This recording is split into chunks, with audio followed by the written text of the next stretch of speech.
facility standpoint and from a management and operations standpoint. We've talked with a number of folks about the economic development and tourism interests. We talked with the Brush Valley Chamber of Commerce, with the County Industrial Development Authority, with the Susquehanna River Tourist Promotion Agency, and listened to them about the potential for the economy and tourists coming into the area. Of course, we met with a number of OHV facilities, talked with folks nationwide, but have really focused on ones that were similar in nature to the kind of facility that's being proposed here. Some of those have included Rock Run, which is a site in Pennsylvania. We talked with the folks at Rosh Creek. We talked with one in Indiana called Badlands, which is an owner that used to have a site here in Pennsylvania. We talked with folks at Hatfield and McCoy, and probably a dozen or more others across the country. Additionally, we've talked with a number of interests of non-motorized interests, folks that are involved in the equestrian side, with the folks from the American Endurance Conference. We've talked with people about the ropes course and rock climbing and hunting. We talked with the Game Commission. We talked with zipline people and people that do canopy tours and paintball and mountain biking and all kinds of things that are non-motorized that may end up being or could end up being a possible part of this facility. And of course, we talked with folks that are concerned with the environmental issues out there. We spoke with locally the Shamokin Creek Restoration Authority, with the Pennsylvania Game Commission. We spoke with Eric Miller and his concerns and thoughts from the Game Commission side of it. Spoke with the County Conservation District, with the Department of Environmental Protection.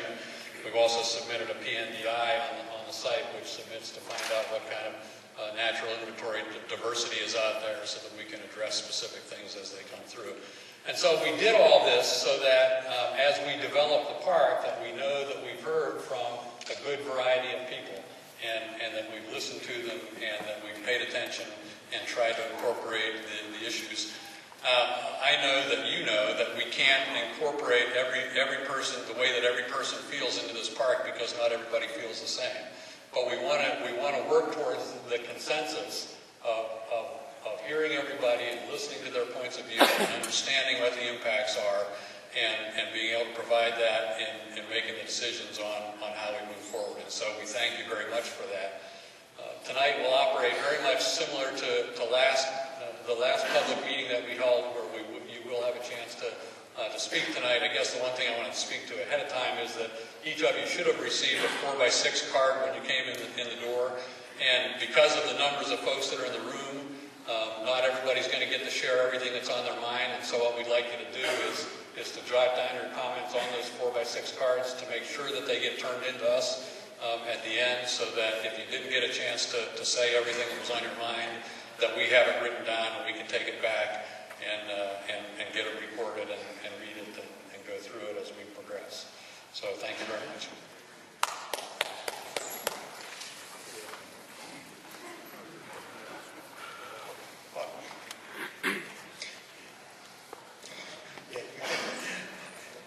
Now I'm going to introduce Bob Good to speak about the economic development potential of the park. Up again already? Oh, it's the same people that were here before her. One of the things that many of the folks have been asking about, both at the last meeting and much in the meantime between that meeting and now, is what's really the potential economic or financial impact of this facility on Northumberland County, and particularly the communities around the area. And so we've spent some time looking at those, and as we've done that, we've kind of focused in on two different methods that we've used to kind of project things. I think you need to understand as we move ahead with this that a couple of things. One is that this is a preliminary analysis, that some of the numbers may change as we move ahead, as we fine-tune what it is that's going to happen at the park, as we make some final decisions on this. But the two analyses that we've done would give us an indicator of what might be able to happen in the Northumberland area. And we hope that allows you to see and get some perspective on how things might go. So the two things that we've done is, first of all, one is to look at a comparison of economic impact on similar parks across the country. We tried to focus on ones that are closer to home, that is at least east of the Mississippi River, and some that are nearby. And I'll show you some statistics and data from those folks. And those ones are done. Those economic analyses are done on facilities that are already open and have a track record to say this is where we were when we opened, this is where we're at now. The difference is in the second method, what we've done is to do an analysis that's typical of coming in and trying to project what the economic impact will be. And that takes data that's specific to Northumberland County and specific to the site that we're doing. But instead of looking at historic information, it's looking at what we think the possibilities could be. And so you need to consider that as we go through. So the first one that we're going to look at talks about I actually did these backwards from the way I described them. But the first one talks about what we think, or what the numbers show that might be the economic impact on Northumberland County. And so as we look at this, the two areas that I focused on here are personal income and direct jobs that can be created. And under personal income, and it gets a little confusing with all the numbers that are up there, so I'm going to try and keep it fairly simple and deal with just a couple of them. Our philosophy on doing anything related to finances is that we try and be conservative and realistic in our estimates.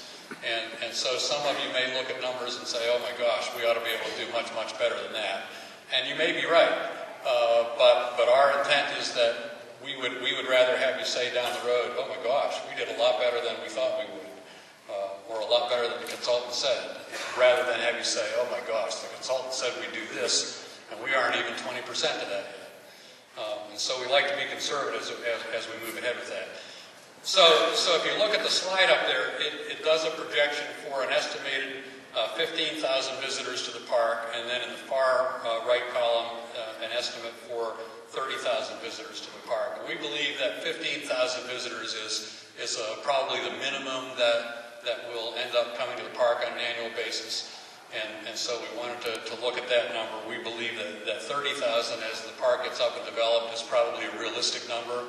If we look at places like Hatfield and McCoy is doing about 60 or 70,000 visitors a year. So I think that we're in the range there in estimating at about 30,000. So if you look at the first column up there, let's see if I can do this without. If you look at the first number up here, this is direct personal income. Direct personal income is income that will be produced as a direct result of the opening of the Anthracite outdoor adventure area. That is jobs that will be produced on site for the staff that are hired to do things there. That is jobs that'll come into the area because the gas stations have to add staff, or they increase hours of staff. That is, new businesses come and start up, and they increase by a couple of people, and new wages are paid. Those kinds of things that are directly attributable to the opening of the park. The second line then, and we'll stay over here, is what's called direct value added, and the value added includes not just the direct wages that are paid, but in addition to that, the profits that come into companies as a result of it, and the municipal taxes that are paid as a result of the facility opening. And so if you kind of keep that number in mind, because we're going to compare that one, and then if we jump down to the total value added of 3.7 million, almost 3.8 million. That takes it to the next step, where it includes also all of the indirect things that are related to employment. And so that means that because you've hired 35 new people, that now there's money being spent, that it gets turned around over and over and over again, and so it produces more and more economic impact as it goes out. In terms of jobs then, we look at two different opportunities. Direct jobs, the anticipation is that if you start to draw about 30,000 visitors, that the potential impact for direct jobs is to add 113 jobs. And then if you go to the bottom line there on total jobs, and again that's the ripple effect that takes you out further, that it would be 133 jobs that are created as a result of that. I need to point out that this data is from folks outside of Northumberland County coming and spending money in the county. It doesn't account for the money that you folks as residents pay for spending time at Anthracite Outdoor Adventure Area, for the monies that you spend on the equipment and repairs on equipment that you're using there, or the gasoline that you buy for your off-highway vehicles, or the money that you spend to maintain your non-motorized recreation activities. This specifically talks about that as coming in from outside the area. And so if you look at the map that we have over here on the side, we start out, Northumberland County is right in the middle of that center circle there. And we go out in concentric circles to show that as you get out about this far, and I think that's about 250 miles. I can't read that up there. And as you get out that far, it's about 56 million people that are within that 250-mile radius of Northumberland County. And that's really kind of the target area that we're looking at in terms of how far people are going to travel. Now, we do go out to the larger 500-mile radius, which you can see here. And that's because we really do expect that you will get some visitation from well beyond the 250. And not surprising at all that you may even get it from beyond the 500-mile radius. There are people from this area that travel well over 500 miles to visit other sites. So that starts to tell us what we think might happen here. Now we compare that to what's going on or what has happened in other facilities. And one of the ones that you're most familiar with, I'm sure, is Hatfield McCoy. And so if we come across and we compare those numbers, remember that number that we talked about for Northumberland County was 3.7 million. And the economic impact in jobs based on income in Hatfield McCoy was $2.8 million. Now this was a couple of years ago. This was in 2002 when they did their last study. And so those numbers no doubt have grown since then. But I think that what you can see there is that Northumberland ought to be able to be on the same scale as what they are in terms of the income that's produced. In terms of jobs, we're projecting that you could be up to 133. Hatfield McCoy is projecting 146, or they're showing 146 there.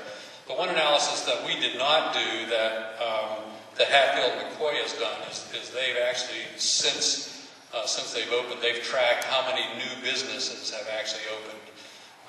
And I don't know that I can recall that right off. Is it 21, I think? I think it was 21 new businesses opened and this was in one of the towns. 21 new businesses opened within about a 10-year period. And so while 21 new businesses may not sound significant, but think about if 21 new businesses opened in Shamokin or in Trevorton, or 21 new businesses is a huge impact on where things go. And you can look up there.